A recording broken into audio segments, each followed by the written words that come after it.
মায়েৰে তোক দুখ নেদবি দে বাপা, আগখমাত মায়েৰে তই বহুত কষ্ট খাচি। পথাৰত ৰোৱনী লগাবা যেথেন পইচা নাছিল, তোক গৰ্ভত লৈ মায়েৰে শাওন ভাদা মেহে ৰ'দত পেয়াক ৰবা গেছিল। তই জন্ম পাৱাৰ আগত আপা এটা পাবাক লাগি কেমান যি আশা কৰিছিল। আইচেনি বুঢ়ী আৰু নমুনে হেতি ফমলা হাতীক লেগি খোজকাঢ়ি কাঢ়ি গেছ ফকিৰত তাতেই গেছিল।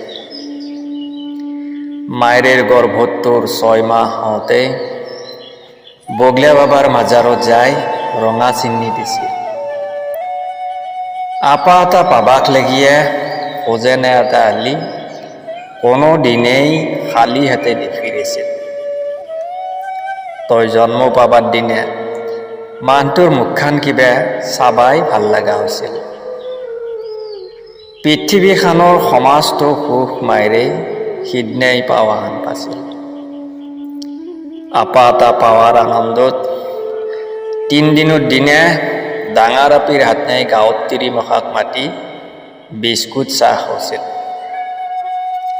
মায়েৰে তোক বেয়া নকৰিবি দেই বাপা, আগখমাত মায়েৰে তুই বহুত কষ্ট খাছিল।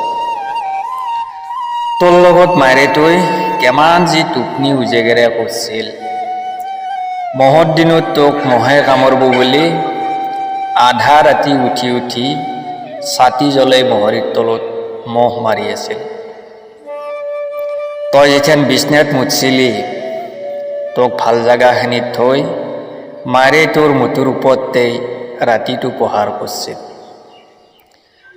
পুহমেহে ঠাণ্ডাত তই ঠাণ্ডা পাবি বুলি মায়েৰে গোটেই ৰাতিটো তোক বুকুৰ মাজত ৰাখছিল।